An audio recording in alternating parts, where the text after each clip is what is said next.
My name is Fabian Siegel. I co-founded Marley Spoon a year ago. So at Marley Spoon, we're bringing delightful, market-fresh, and easy cooking back to the people. So I always feel like when I go to a supermarket, I always end up cooking the same stuff. Actually, people, they don't really cook exciting stuff, if they cook at all, no? Or if they throw a pizza in the oven. So I feel like people really don't cook as much as they like to cook, or they don't cook as good as they would like to cook. So we want to change that, because cooking is not that difficult, no? I mean, like a chicken thigh with some nice mango salsa and some potato wedges, it's actually quite easy to do, and it's super yummy, no?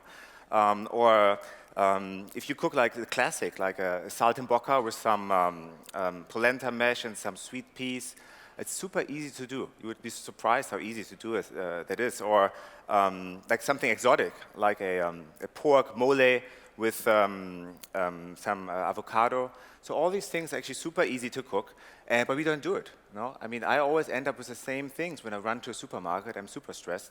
I figure out I gotta cook. And the supermarket tells me, hey, Fabian, there's 15,000 SKUs I have for you. Pick anything you like.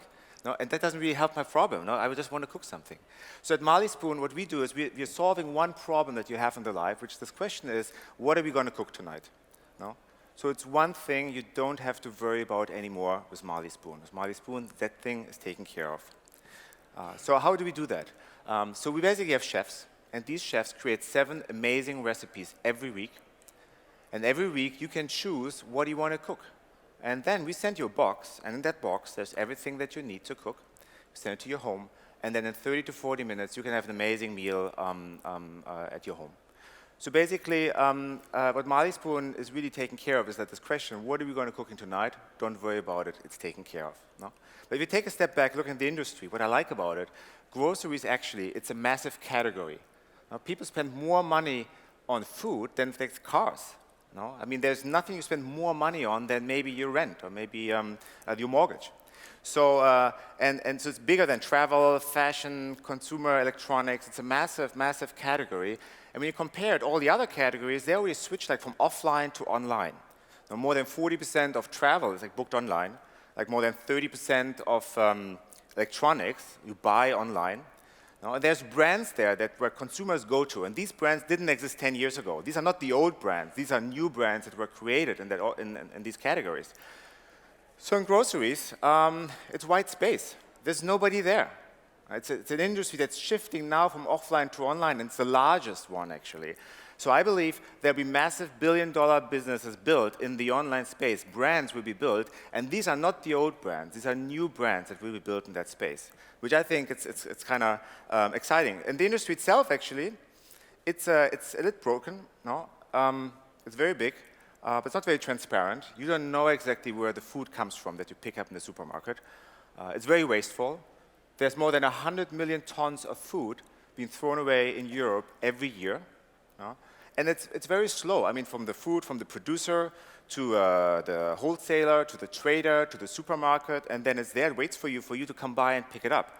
So that's that really fast, it's very slow, and that yields to more of this waste that we see in the industry. And you as a user, when you run to a supermarket, you're probably quite busy, and then the supermarket is a hassle. There's all this stuff lying around, but that's not really solving your problem when you want to cook. No? So you don't know what to cook. You forgot again to look at the cookbook. You didn't write anything down. You're back in the supermarket. So I believe it's a massive industry, and it's not really working very, very well. So what we want to do is we want to replace the supermarket. No? Just replace the thing. Maybe we're not going to replace the whole supermarket, but what we want to replace it is like this cooking part. No? Because when I go to a supermarket, kind of 40% I spend on like the meat, the fish, the vegetables, the fruit, the fresh stuff. That's 40%. So I think like we're targeting 40% of this market is for cooking, and that's what we're targeting.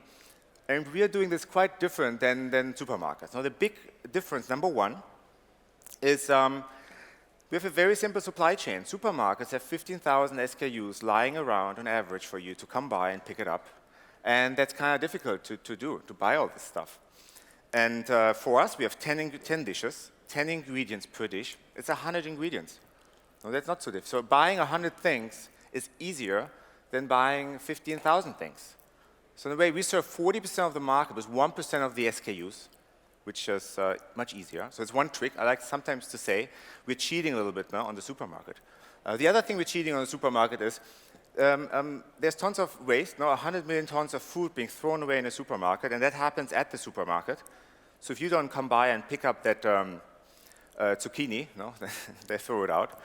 Or you buy the celery, you need 2 sticks, the rest you throw out. You buy the sauce, you need 20 milliliters, the rest you throw out. There's all the stuff being thrown out. With Marley Spoon, we send you exactly what you need. And we buy exactly what we ship. So there's no waste. And last but not least, we don't have all that real estate. There's prime real estate that all these supermarkets have for you so you can drop in and pick something up. We don't have any. We have one central facility per market that we can serve nationwide. So when you compare it, I always like to say with supermarkets, when you like to cook there, in a way for us it tastes better when you cook with us.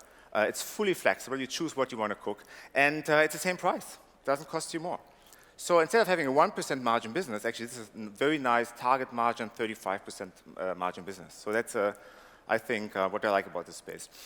But the question is not only is it a nice business from the industry perspective, the question is, does the consumer care? Do they care?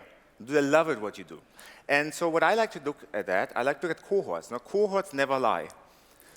So when I look at my cohorts, it's amazing. People stick around. For a consumer business, a consumer subscription business, after 2 months, I retain more than 50% of my subscribers. People love it. They take one box and another and another. So that shows me people like it. It's a good thing to do. So we're a very young company. We started a year ago. We launched in Germany, launched UK and the Netherlands later in that year, and then this year we launched US and Australia. In fact, after a year, we are already covering 217 million households. So 217 million households globally can buy our products. Early on, small company, but it's easy to scale these days. And we see a tremendous growth. I mean, we're sending 100,000 meals out every month, approaching now. Still small. And what I like is that I look at these customers. These are families, these are couples, people with structured lives.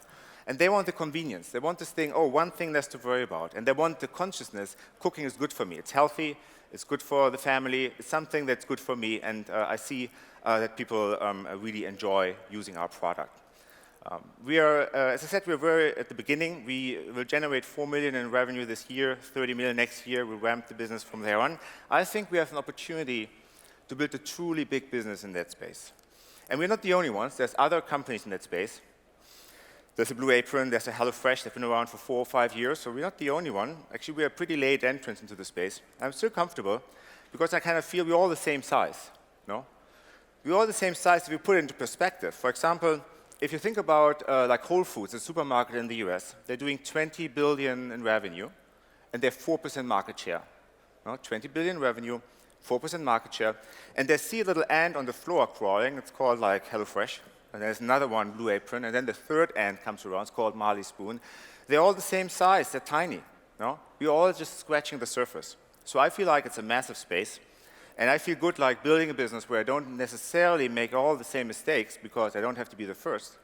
But I feel like it's a market without network effects where I think we can build a tremendous consumer brand over the next couple of years. So my time is up. That's so much for Marley Spoon. Thanks for your attention. And I think Marco is bringing on the next person. Thank you.